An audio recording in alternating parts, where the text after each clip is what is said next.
Masih dengan ilustrasi tadi, katakan setelah ada perintah tarik barang, batalkan dan musnahkan, beberapa minggu kemudian masih terjual ternyata narkotika itu.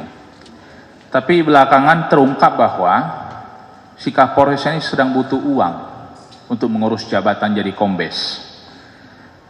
Bagaimana pandangan ahli terkait hal tersebut? Apakah ini motif sebenarnya justru datang dari Kapolres? Saya sudah menyampaikan perspektif tentang TIRR Majelis. Menurut saya alangkah tepatnya sekiranya situasi Kapolres menjual narkoba dan disebut-sebut untuk kenaikan pangkat itu, silakan diuji dengan TIRR Majelis. Iya, sudah Saya diterangkan.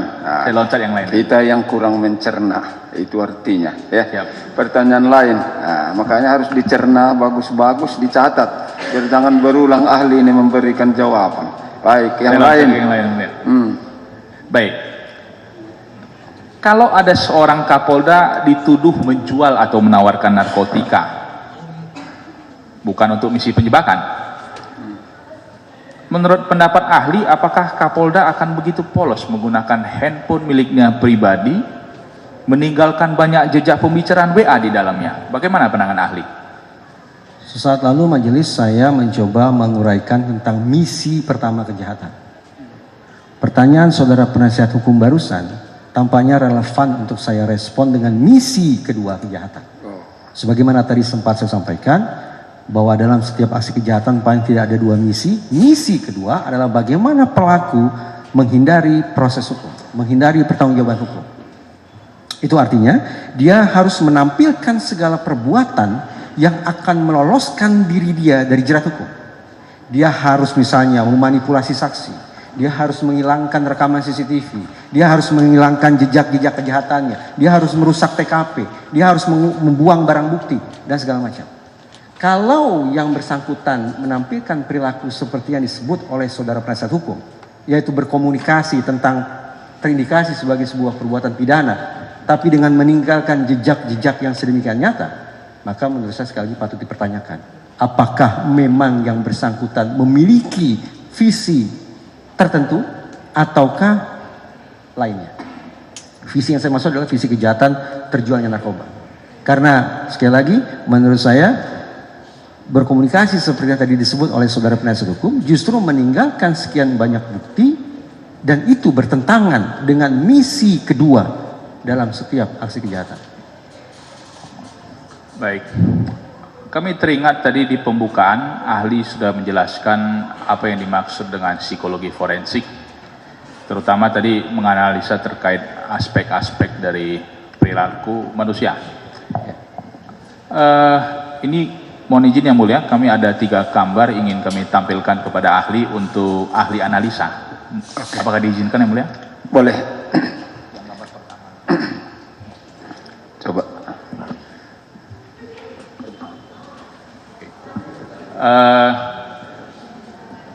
Saudara ahli, dari gambar yang di depan kami sampaikan, kami tayangkan, apa yang bisa saudara tafsirkan?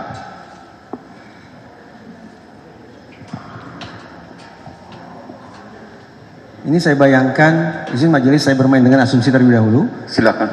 Ini saya bayangkan sebagai sebuah komunikasi vertikal ya, karena ada kata jenderal dan menggunakan siap gak berani jenderal. Saya bayangkan yang di bawah yang kotak berwarna hijau tampaknya memiliki jabatan atau pangkat lebih rendah daripada yang di atas. Jadi vertikal, bukan komunikasi setara tapi vertikal. Nah, yang saudara penasihat hukum pertanyakan yang mana? Yang atas atau yang bawah atau yang mana? Sekaligus, itu bagaimana ahli menafsirkan, apakah itu sebuah perintah atau bagaimana? Menurut saya dengan melihat dua potongan komunikasi ini absolut ini perintah dan di dalamnya mengandung criminal intent, mengandung niat jahat. Tidak ada tafsiran lagi? Tidak ada. Ini perintah jahat, ini perintah salah. Ini perintah di mana pihak pemberi perintah memiliki niat jahat, yaitu memanipulasi benda yang dibutuhkan untuk proses penegakan hukum. Criminal intentnya menurut saya tidak bisa disanggah. Dan lawan bicaranya, lawan chattingnya menolak mentah-mentah untuk melaksanakan perintah salah tersebut. Bagus. Sekarang tolong tampilkan gambar kedua. Kalau begini bentuknya, dengan kalimat yang sama persis, tapi ada tadi yang saudara sebutkan emoticon, emoji. Ini yang real. Bagaimana saudara ahli menafsirkan ini? Ini di dalam psikologi diistilahkan sebagai disonans, yang mulia, disonans. Disonans itu artinya ada dua bagian, ada dua elemen. Dalam konteks ini ada dua bagian percakapan yang tidak konsonan, artinya tidak harmonis, tidak linear, tidak sejalan. Tadi saya katakan berdasarkan riset dan juga sudah dijadikan sebagai sebuah kebijakan di lembaga yudisial di negara lain, tidak bisa kita pisahkan atau nihilkan elemen emoji dalam percakapan ini. Elemen emoji menghadirkan konteks dan emosi yang bisa mengubah konteks komunikasi secara keseluruhan.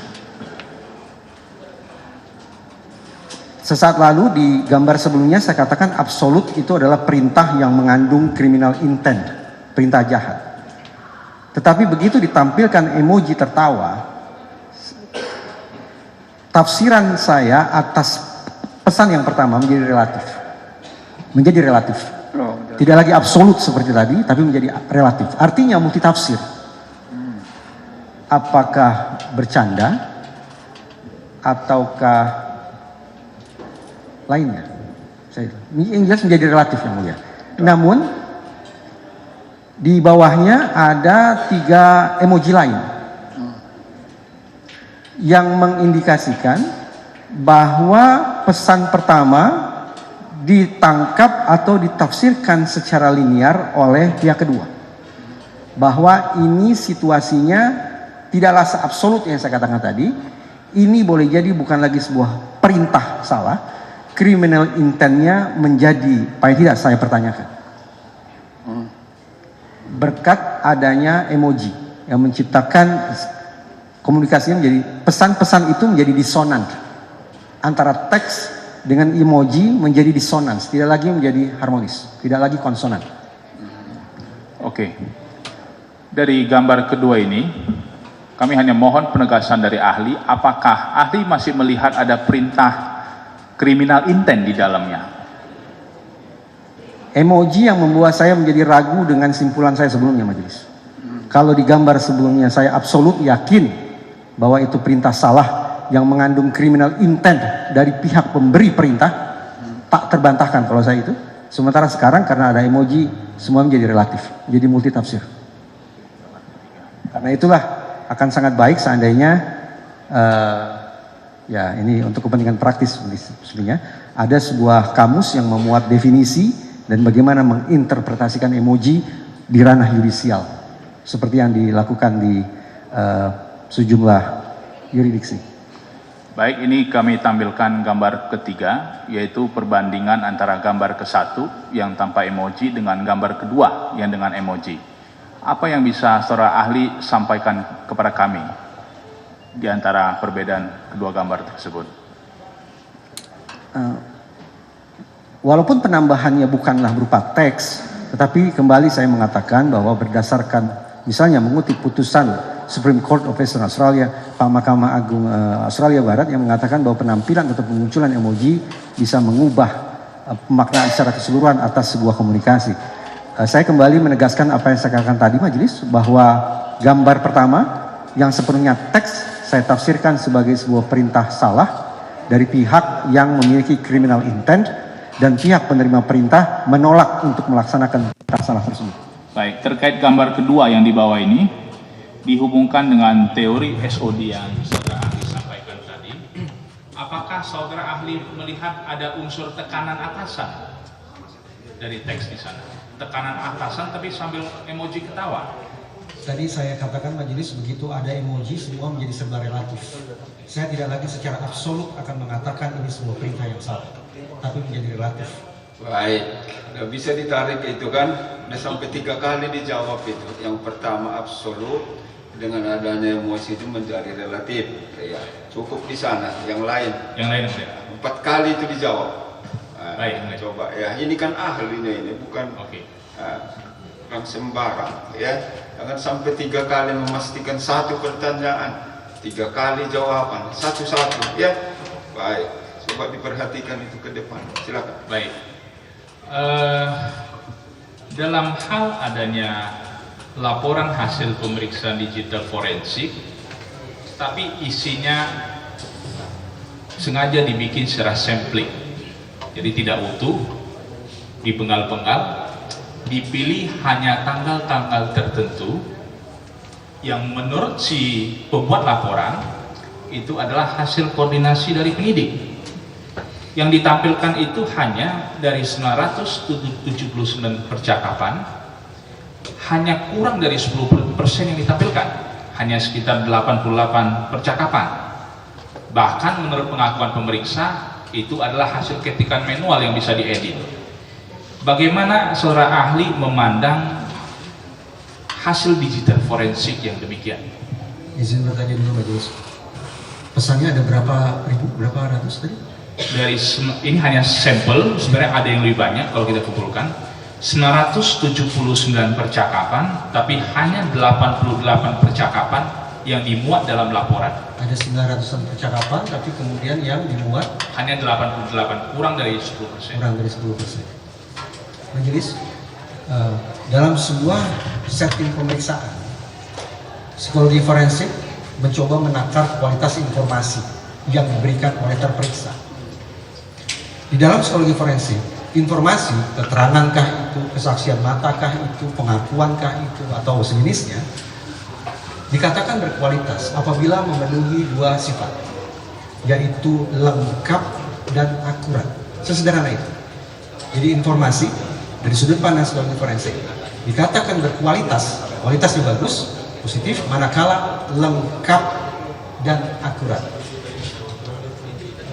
Kalau ternyata kemudian informasinya tidak lengkap, tambah lagi tidak akurat, maka tersedia alasan bagi saya untuk mengatakan informasi tersebut tidaklah berkualitas. Dalam ini hanya ilustrasi umum aja. Dalam contoh-contoh tentang bagaimana barang bukti itu tidak disajikan secara lengkap dan akurat, muncullah istilah forensic fraud. Izin oleh saya terus. Baik, silakan.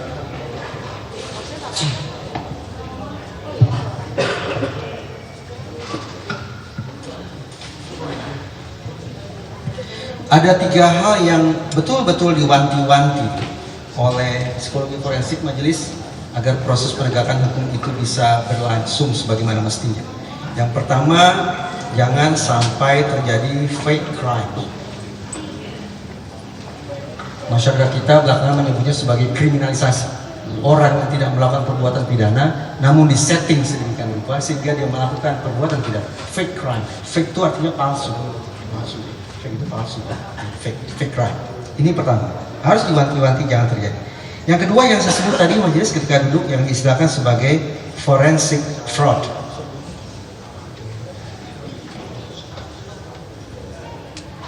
Memang menjadi sangat serius ya sebutannya. Bahwa barang-barang bukti direkayasa, dimanipulasi, diubah sedemikian rupa sehingga mempengaruhi proses penegakan hukum.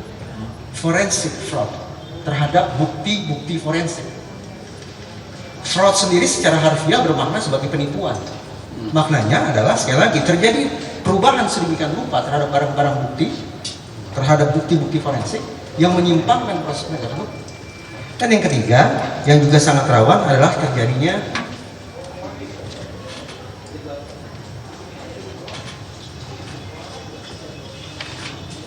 keterangan-keterangan palsu,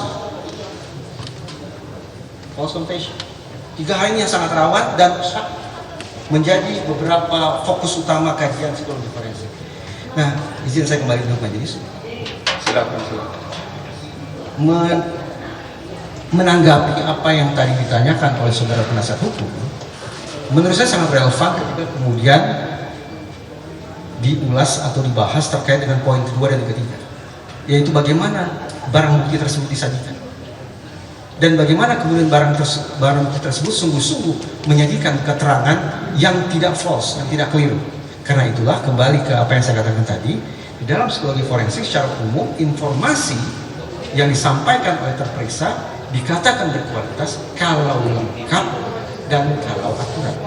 Kalau ternyata ada sekian banyak informasi yang tidak diajukan atau tidak disediakan, disodorkan secara lengkap, apalagi mungkin juga tidak akurat, maka saya memiliki alasan untuk mengatakannya tidak berkualitas.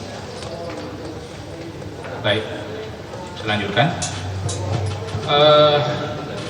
Dalam hal terdapat akta autentik, katakanlah berita acara pemusnahan barang bukti narkotika. Di BA pemusnahan tersebut sudah dijelaskan kalau yang dimusnahkan adalah sabu-sabu seberat 35 kg. Tapi ada keterangan saksi, yang mana saksi ini juga kebetulan adalah terdakwa di perkara lainnya, menerangkan hal berbeda. Yang diterangkan oleh saksi adalah yang dimusnahkan itu adalah 30 kg sabu-sabu, sisanya adalah 5 kg tawas. Pertanyaan untuk ahli adalah mana yang dapat dipercaya, apakah akta atau autentik berita acara pemusnahan atau keterangan saksi yang kebetulan juga sesama terdakwa? Izin majelis saya coba pahami, berarti saudara penasihat hukum meletakkan di atas meja ada dua barang, satu tertulis, satu lagi adalah keterangan, lisan.